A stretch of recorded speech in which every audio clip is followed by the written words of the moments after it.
Today, we're really diving into probably the most fundamental project anyone can undertake, Which is, figuring out who you actually are. the big one. Exactly. And this isn't just, abstract philosophy for its own sake. We're positioning this as a kind of radical shortcut. A shortcut to practical peace, perhaps. That's the idea. We're drawing on some really profound sources today. Inquiry into the nature of self and spiritual secrets of a pure mind. And we want to use them to unpack what they call the basic flaw in how we usually live our lives. Right, and the core mission here, as I see it, is to move past all the superficial searching, the constant chasing. Chasing wealth, fame, status, all that. Yeah, all of that. And instead answer the most foundational question possible.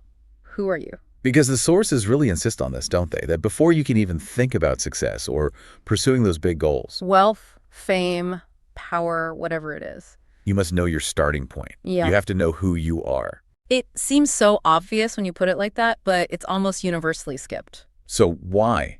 Why is this question, who are you?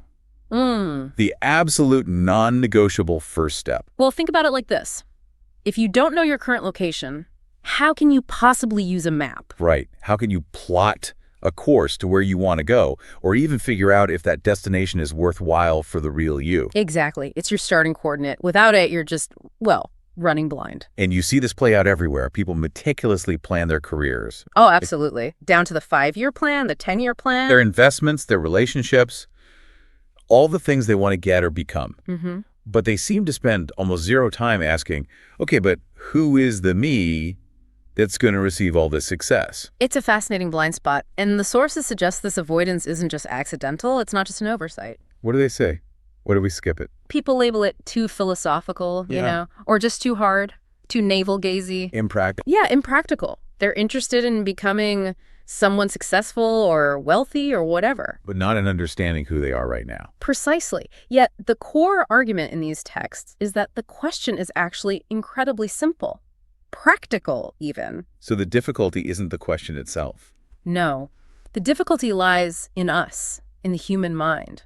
It seems we have this deep-seated preference for complexity. We like intricate solutions, elaborate plans. Exactly. We prefer those over simple truths that might be staring us right in the face.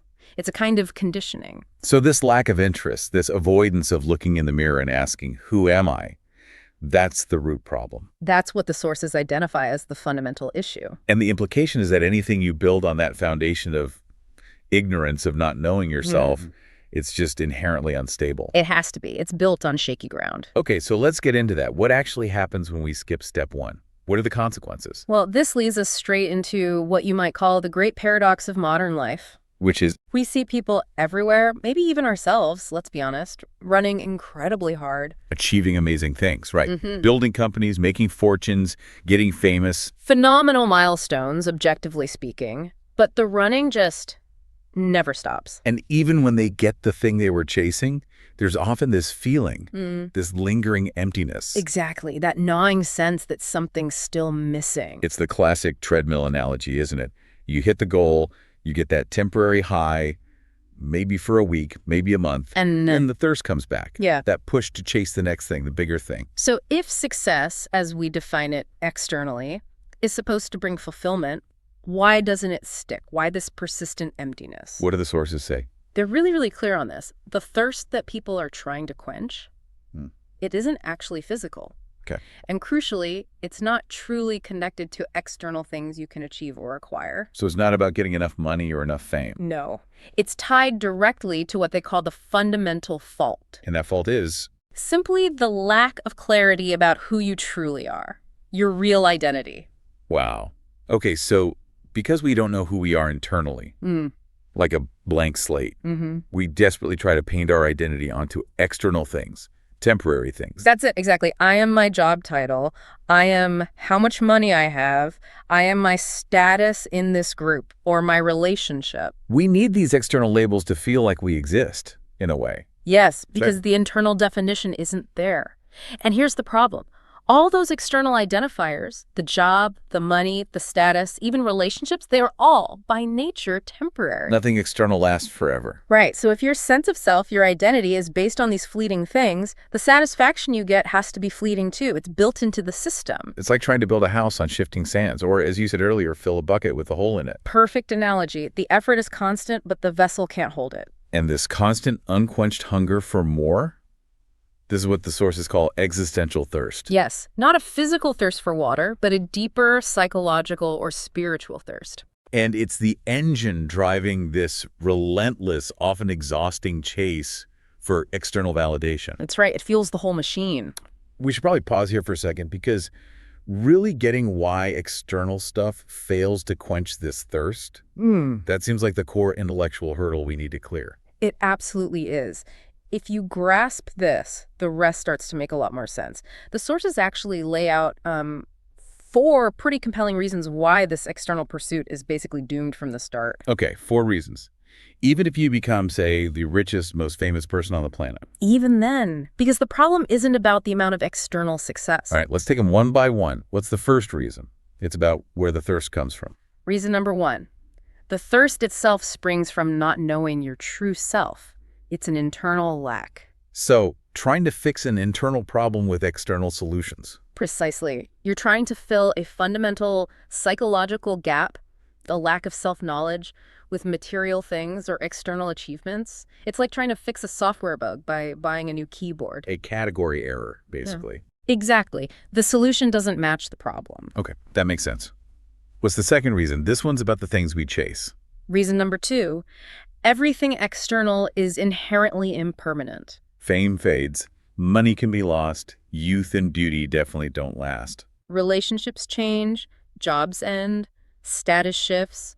Nothing external is stable. So if your entire sense of I am is tied to these things, then your identity is fundamentally unstable too. It's guaranteed to face collapse or at least serious shocks. it has to, because the anchor itself isn't fixed. That feels very true. My identity as a, say, successful employee could vanish overnight if the company goes under. Right. The identification is fragile because the object of identification is fragile. Okay, the third reason. You mentioned this one might be the most insidious.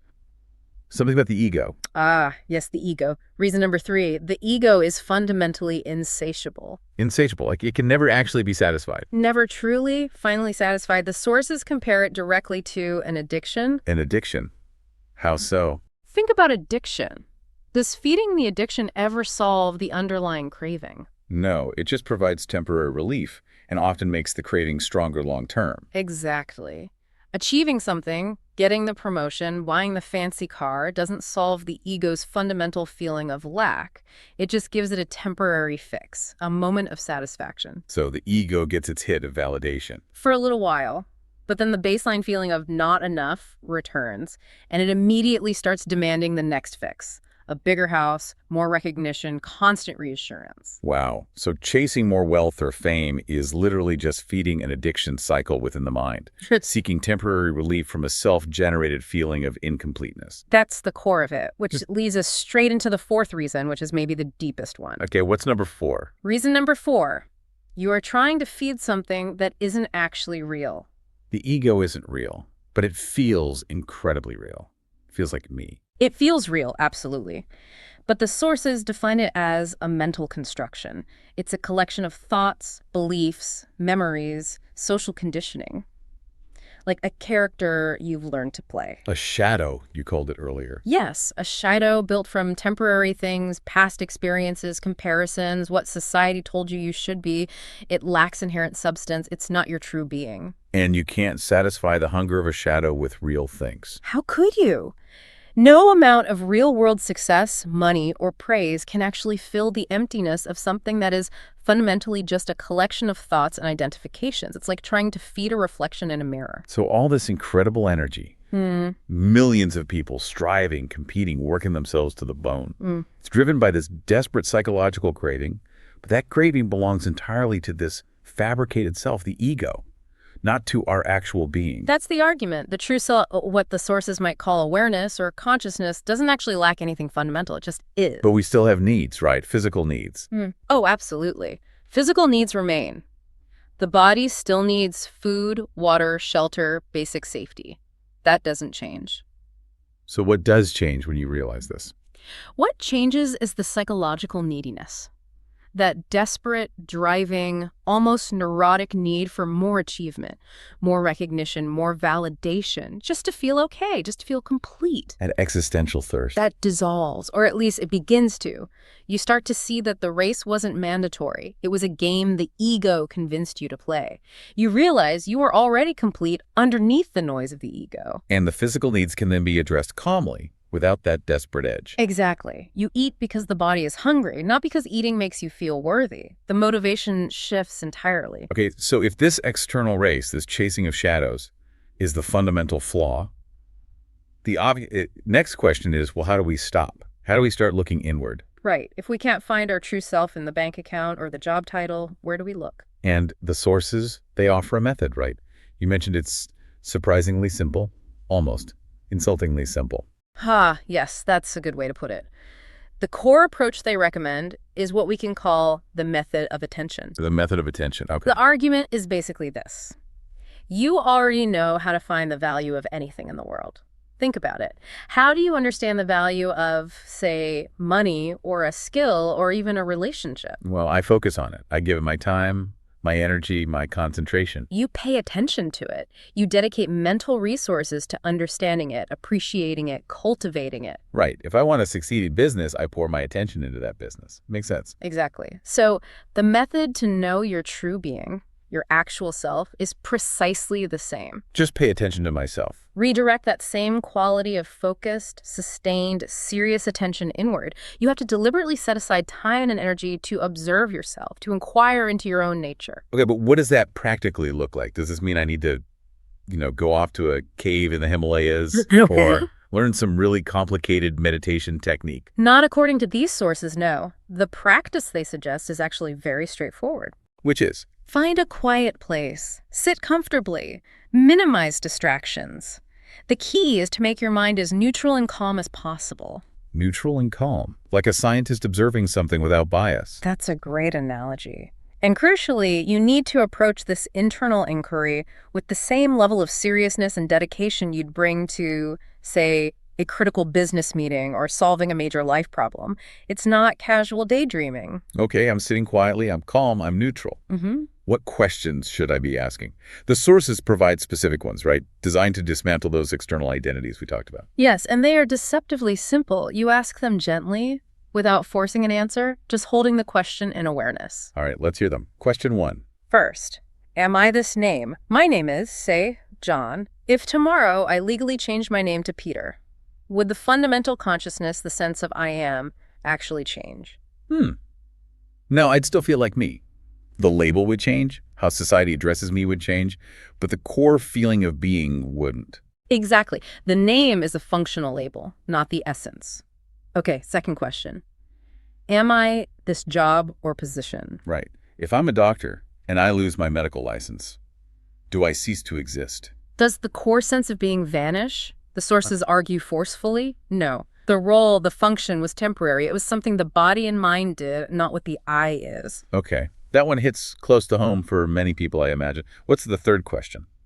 This one takes on the body itself. Yes. Am I this body? And here, the element of change is absolutely critical. How so? The question becomes, which body am I? Am I the tiny body I had as an infant? Which is completely gone now, cellularly speaking. Right. Or the awkward teenage body. Or the body I have right now, which is also constantly changing, degrading, regenerating every single second. So the body is in constant flux. Yes. Cells die, new ones are born. The entire physical structure is different from what it was years ago or even months ago. So the body is always changing, but my fundamental sense of I am feels continuous. Then the I cannot be the body. The continuity must reside somewhere else. Exactly. If I really changed every time a cell in my body changed, there'd be no stable self at all, just constant becoming. Okay, that's a powerful one. And the final core question. Yeah. About the mind. Finally. Am I this mind or these thoughts? Similar logic applies. How? Think back to your thoughts as a child. Your beliefs, your worries, your goals, your understanding of the world. Radically different from my thoughts now as an adult. Almost unrecognizable. The content of the mind changes completely over time.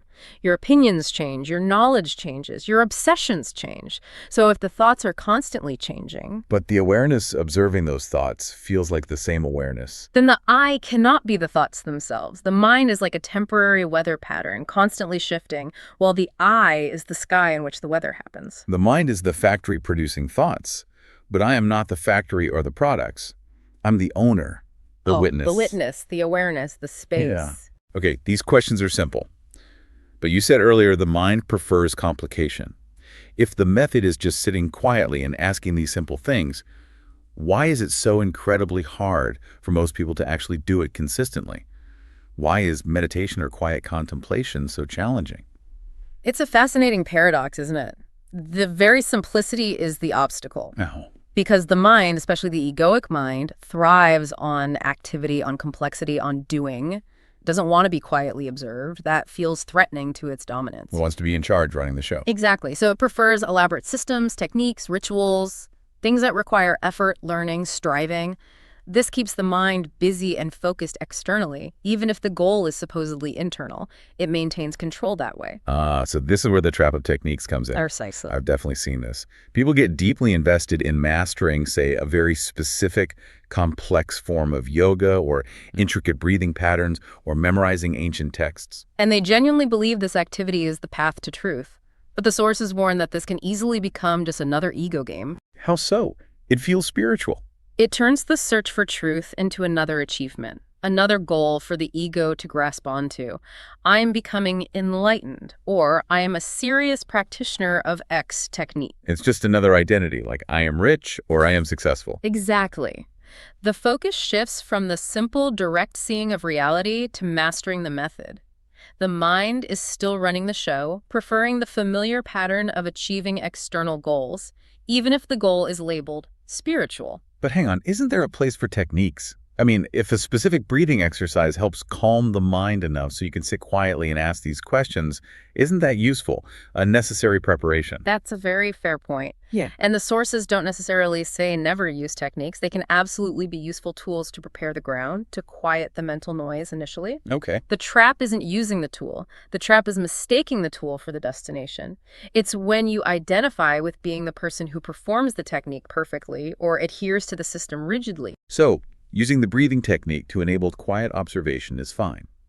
Believing the breathing technique itself is enlightenment is the trap. That's the crucial distinction. The ego loves to co-opt spiritual practices and turn them into badges of identity. Look how disciplined I am.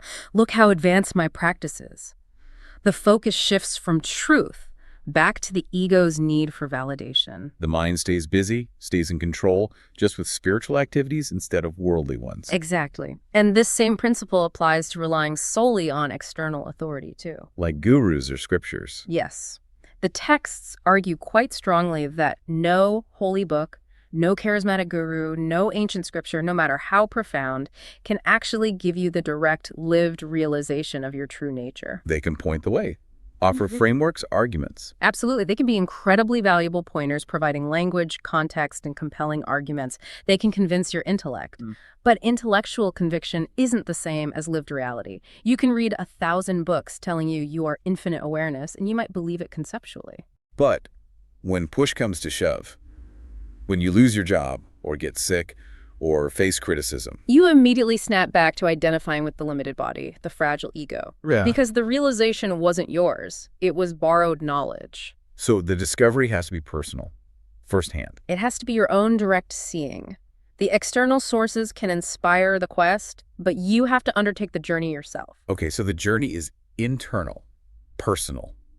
To help with that direct seeing, the sources offer some pretty compelling evidence, almost like proofs, that this, we feel, is genuinely separate from the body and mind it seems to inhabit. Yes, they provide ways to logically deduce this separation using our own direct experience. And the first piece of evidence is fascinating because it's hidden in plain sight, right, in our everyday language. Exactly. This is what we can call the elegant linguistic test. It's based on simple grammar, specifically the use of possessive words. How does it work?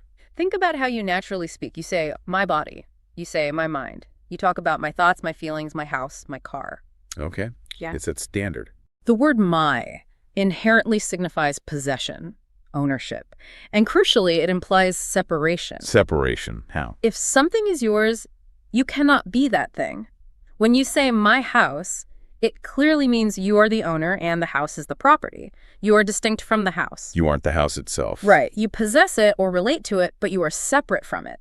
The sources argue the same logic applies, perhaps even more profoundly, to my body and my mind. So the very fact that I instinctively say my body proves, linguistically, that the I who is speaking is the owner or possessor, and the body is the object possessed. That's the argument. The language itself reveals a deep, intuitive understanding of this separation. Let me push back slightly, though. I also say my job or my family, and I feel deeply identified with those engaged in them. Isn't my sometimes just a functional linguistic marker showing relationship rather than strict separation of owner and object? That's a valid nuance to explore. And yes, my job implies deep engagement. But notice, when the job ends, the separation becomes starkly clear. You are no longer doing the job, but you still exist. Okay. When we apply this to my body and my mind, the sources suggest the separation is even more fundamental. Why? Because the owner's sense of I feels constant and unchanging throughout life. Well, the property of the body and the mind's contents are in perpetual flux. Exactly. Think about owning a car.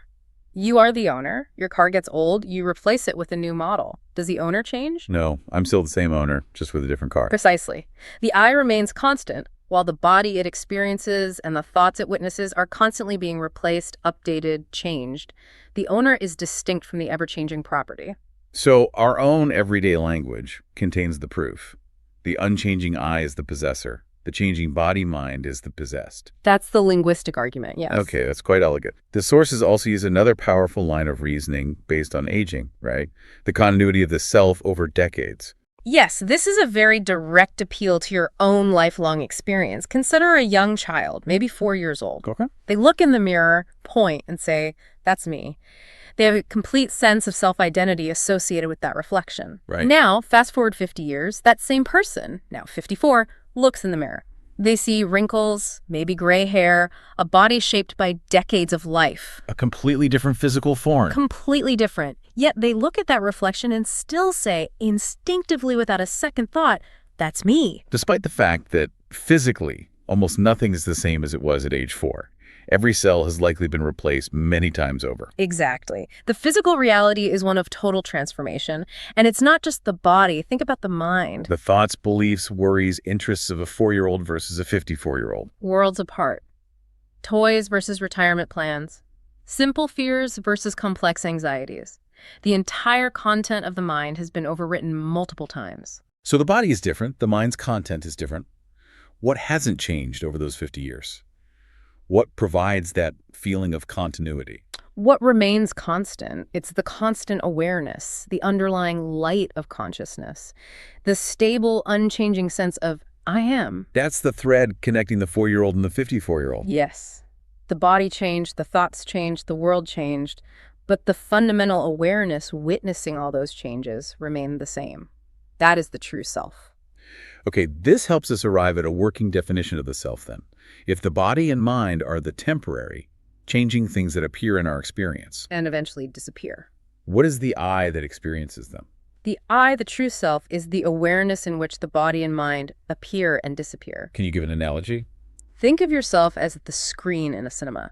The body, the mind, thoughts, feelings, world events, they are the movie being projected onto the screen. The movie is constantly changing, full of action, drama, different scenes. But the screen itself remains unchanged. It provides the space for the movie to happen, but it isn't affected by the content of the movie.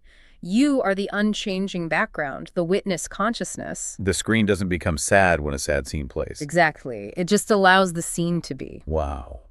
Realizing that, truly feeling that separation, that must radically change how we experience things like pain or worry. It shifts everything. We typically make a crucial mistake in our language and identification here. Like when we say, I am hungry, or I am worried. Yes. When you say I am hungry, you are equating your entire being, the fundamental I am, with a temporary physical state of the body. You've collapsed the owner and the property. Precisely. The more accurate statement from the perspective of this unchanging awareness would be, my body is experiencing the sensation of hunger, or my mind is currently generating thoughts and feelings of worry. The I, the awareness, is simply observing these phenomena rising in the body or mind. Yes.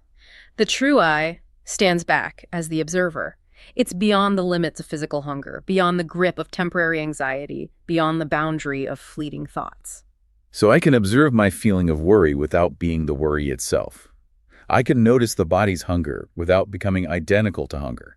That detachment, that space, is the liberation the sources point towards. It's not about eliminating hunger or worry. They are natural functions of the body-mind. It's about realizing you are not defined or limited by them. You can manage the body's needs and the mind's fluctuations without letting them define your core identity. That's the freedom inherent in self-knowledge. The fluctuations are just weather patterns passing through the unchanging sky of awareness. Okay, so if we accept this evidence that we are the unchanging awareness, the witness, not the temporary body or mind, then we have to confront the thing that constantly pulls us back into identification. The elephant in the room. The ego. This false self that fights tooth and nail to keep us believing we are the body, the thoughts, the roles.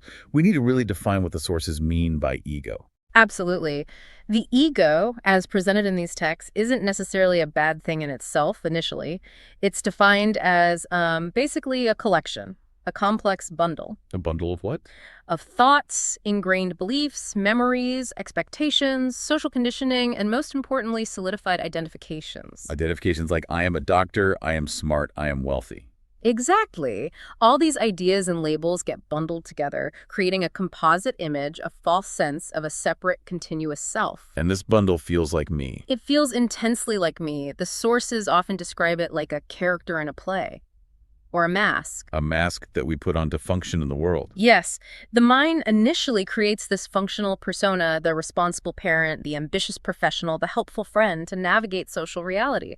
It's a tool. But the problem arises when we forget we're wearing the mask. Yeah. When the actor starts believing they are the character they're playing, the tool starts running the show. It becomes like an autonomous robot driving our reactions and desires.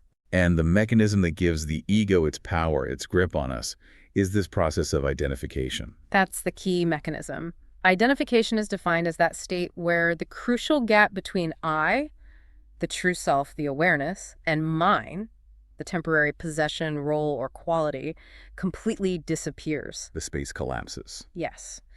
And the self then tries to recognize itself, to define itself, only through these external or internal links, the job, the body, the belief system. This seems like the root of so much suffering.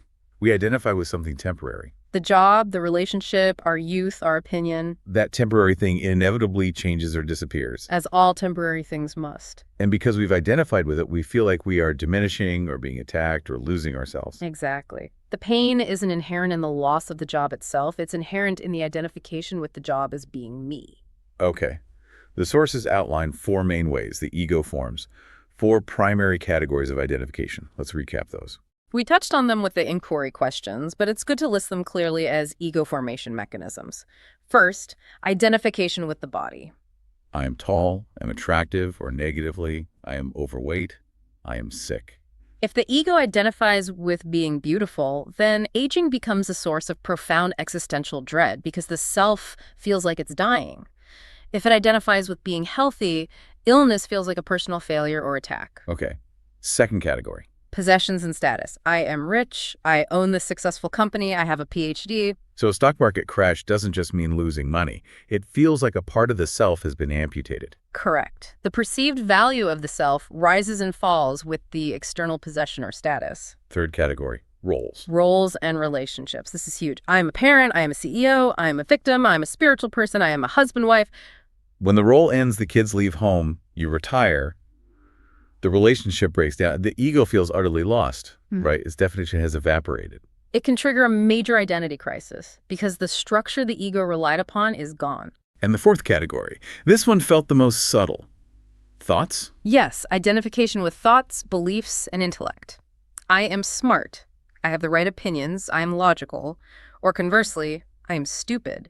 I am always wrong. So my ego identifies strongly with being smart. Then being proven wrong in an argument or making a simple mistake isn't just embarrassing, it feels like a fundamental threat to your very being. It triggers intense defensiveness or shame. Because the core definition of self is under attack. Exactly. The event itself might be trivial, but the ego's identification magnifies the perceived threat enormously. Okay, this paints a clear picture of how the ego operates. And it brings us back to why it's insatiable, why it always needs more. Because all these things it identifies with body, possessions, roles, even thoughts are inherently temporary and unstable. So the foundation is always shaky. Always. The ego knows, subconsciously, that its identity is built on sand. Therefore, it must constantly seek external validation and reinforcement to prop itself up. It needs constant proof that it exists and is valuable. More money, more praise, more achievements, more agreement. It operates from a baseline assumption of lack. It's built on comparison. Am I better than them? Do I have more than I did yesterday? Am I living up to the ideal image? This comparison game guarantees a perpetual feeling of not enough. That feeling of not enough is the ego's lifeblood, isn't it? Absolutely. It needs that feeling to keep driving the seeking behavior, which reinforces its own existence. This is the addiction cycle again. The sources said the ego seeks a fix through temporary satisfaction. A new purchase, a promotion, someone complimenting you. But that satisfaction wears off incredibly quickly. It gets metabolized almost instantly back into the baseline state of craving. Yeah. More, more, more. It's a relentless hunger. Yes. And we need to really let this sink in. That relentless psychological hunger belongs to the ego, the false self. It's the mechanism by which the illusion maintains itself. If the ego ever felt truly, permanently satisfied, It would dissolve, the identification would break. the game would be over. The illusion of a separate, needy self would collapse. So paradoxically, the ego must remain hungry to survive. It thrives on the feeling of lack. Okay, so escaping this ego-driven cycle of craving and dissatisfaction requires understanding the state beyond the ego. The sources talk about two fundamental states of mind, right?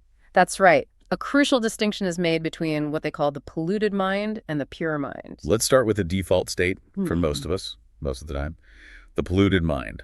What characterizes it? The polluted mind is essentially a mind that's completely saturated with the past. Saturated how? It's full of ingrained conditioning, fixed beliefs learned from parents or society, unquestioned assumptions, deep-seated fears, automatic reactions, and of course, all those egoic identifications we just discussed. It's running on old programming. Exactly. The sources sometimes describe it as a prisoner of the past.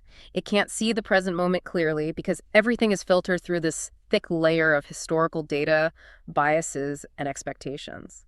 Can you give some concrete examples of this pollution? Sure. Think about rigid political ideologies that someone defends without ever having critically examined the premises, or inherited family beliefs about money, relationships, or success that dictate your choices without you even realizing it, or automatic fear responses to certain situations based on a past negative experience. It's like wearing really dirty glasses. Everything looks distorted. That's a perfect way to put it. The polluted mind doesn't see reality as it is. It sees its own conditioning projected onto reality. And when this mind, this polluted egoic mind, tries to engage in something like self-inquiry, who am I?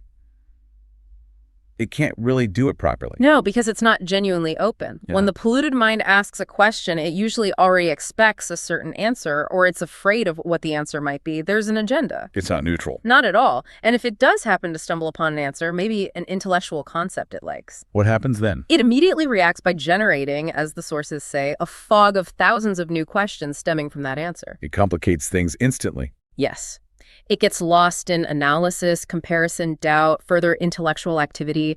It spins intricate webs of thought around the answer, effectively avoiding the simple, direct seeing. It prefers the complexity because that's the ego's territory. So the goal then must be to access the other state, the pure mind.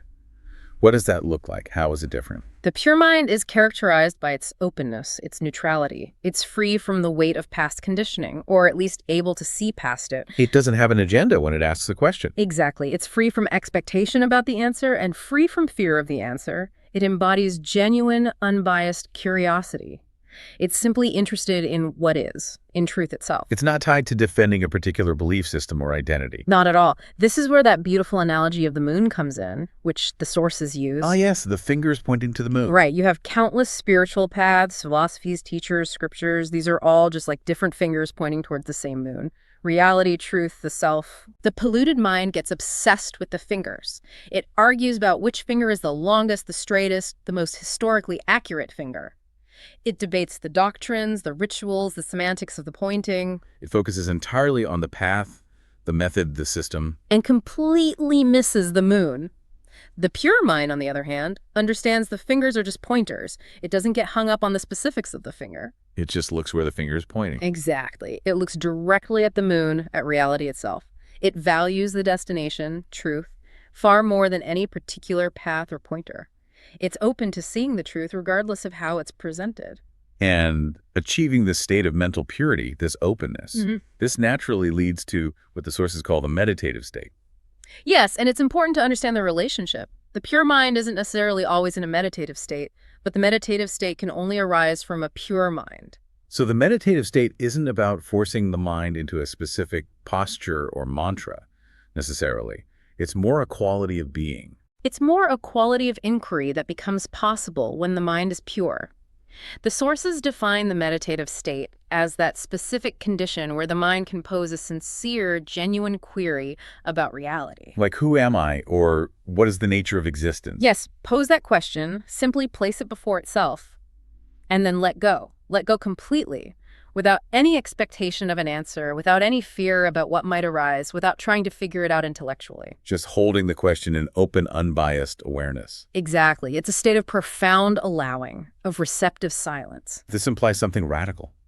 The quality of the mind asking the question is actually more important than the content of the question itself. That's a key insight from these texts. You could have the most profound question, but if you ask it with a polluted, agenda-driven mind, you'll just get intellectual complexity or conditioned answers. But if you have a pure, open mind, Then even a simple, sincere question, held in that state, that's where the magic happens.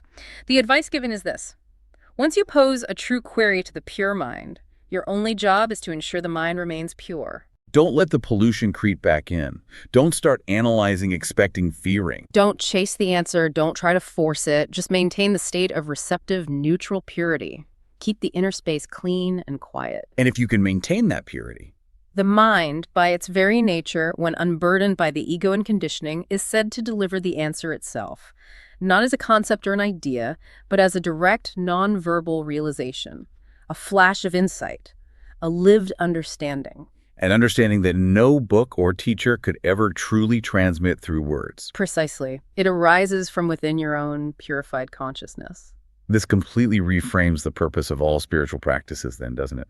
Meditation, prayer, chanting, self-study. It really does. They aren't about accumulating spiritual merit or becoming a better person in the ego's eyes or achieving some future state of enlightenment. What are they for them?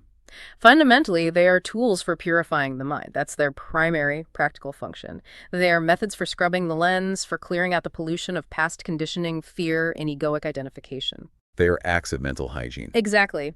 When the mind is cleansed, when it approaches purity, then genuine questions can be asked without distortion, and true answers, answers that resonate with your deepest being, can arise spontaneously from within. Okay, this is incredibly profound, but it leads to a very practical, almost paradoxical challenge. If the goal is a pure mind, free from ego and identification, how do we actually function in the everyday world? Right. The world seems to require a certain amount of ego, identity, and conditioning just to get by. Exactly. If the egoic, polluted mind causes so much suffering, why not just strive to annihilate it completely, get rid of it altogether? This is where the sources introduce a really interesting and necessary nuance, the idea that some pollution is actually essential for practical living. Essential. How can pollution be essential? They use an analogy. Think of water. Absolutely pure distilled water is actually a poor conductor of electricity. You need some impurities, some ions for conduction to happen effectively. Similarly, the sources suggest a mind that is too pure, completely devoid of any functional identification or ego structure, might struggle to operate effectively in the practicalities of the world. Like in society, in the marketplace, in relationships? Yes. How do you negotiate a contract without some sense of self-interest? How do you navigate social interactions without a functional persona? How do you motivate yourself to meet deadlines or raise children without some level of identification with those roles and responsibilities? You need a working personality, social protocols, boundaries, drive. Absolutely. So some degree of functional pollution, a working ego, the ability to identify temporarily with roles, learned responses is actually necessary. You need the polluted mind to know your name, pay your taxes, drive your car, interact in predictable ways. Without it, you might be blissfully aware, but perhaps unable to function in society. That's the potential issue. So the goal isn't necessarily the total destruction of the ego, which might be impractical or even impossible while living an engaged life. What is the goal then? Mastery, balance, understanding. The real danger isn't the existence of the polluted mind as a functional tool. What is the danger? The danger is forgetting that the pure mind exists. It's mistaking the tool, the polluted mind, the ego, the mask, for your true fundamental identity. We fall asleep and believe the mask is our actual face. Precisely. And society often reinforces this mistake, doesn't it? Education, media, the workplace, they constantly pressure us to solidify our identification with our roles, our achievements, our external labels. They want the pollution to become permanent. They tell us you are your job title. You are your net worth. Yes. So the path of wisdom isn't about destroying the tool, but about knowing it is just a tool and maintaining access to the pure mind, the true self underneath. It's about learning to consciously switch between them. Using the right mind for the right job. Exactly. This is the practical application of all this self-inquiry. You need to know when to consciously engage the polluted mind. When would that be? For practical, functional tasks. Solving a technical problem at work, debating a point logically, planning your finances, dealing with everyday social conventions, driving a car. These activities often require drawing on past knowledge, analysis, prediction, and projecting a consistent personality. Using the ego structure as a functional interface with the world. Yes. But then you also need to know when to step back, disengage from that tool, and access the pure mind. And when is that necessary? For the deeper things, for understanding your true nature, for finding genuine inner peace and contentment, for making truly important life-altering decisions that align with your core values, not just societal expectations, for connecting with reality beyond concepts. So if my egoic mind is telling me I absolutely must get that promotion to feel worthy. You step back into the pure mind and ask, is this drive coming from my true self's needs or from the ego's conditioned feeling of lack? What truly matters here beyond the temporary status? The pure mind acts as the supervisor. The quality control, judging the outputs of the polluted mind against a deeper truth. Beautifully put. You, the awareness, become the conscious chooser of which mental tool to employ for which task. You use the ego deliberately, skillfully, but without being used by it.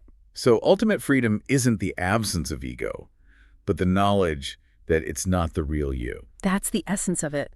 The freedom lies in knowing you are the pure, unchanging awareness that can wear any mask, parent, professional, artist, friend, and play any role effectively. But without ever being fundamentally trapped or defined by that mask or role. You remain the detached witness, the master of the instrument, not its slave. Wow, that shifts the whole perspective. Yeah. Self-inquiry isn't about escaping the world, but about learning to live in the world consciously, freely. Exactly. It transforms the experience of daily life. Suffering doesn't disappear entirely. The body still feels pain. The mind still generates difficult thoughts, but your relationship to it changes. It's no longer happening to me, the core self. It's happening within the field of awareness to the temporary body-mind complex. Yes. It becomes an observed phenomenon rather than a definition of who you are. Okay, let's try and pull these threads together for everyone listening.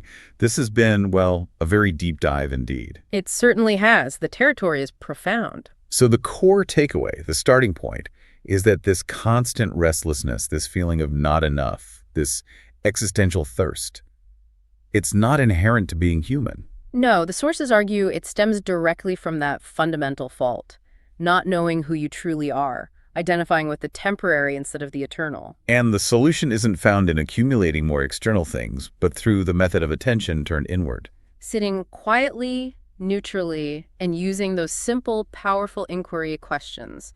Am I this body? Am I this mind? Am I this name? Am I this role? To systematically dismantle those false identifications. And we have compelling proof, right, in our language, my body, and our experience of continuity over time, the 4 versus 50-year-old, that we are separate from the changing vessel. We are the unchanging awareness, the witness consciousness. That's the conclusion these lines of inquiry point to. And the purpose of all practices, like meditation or contemplation, isn't about becoming something new or enlightened. No, it's fundamentally about purifying the mind, clearing away the pollution of conditioning and ego so we can access that pure mind, that meditative state, where truth can be directly perceived. And finally, living wisely means using both minds.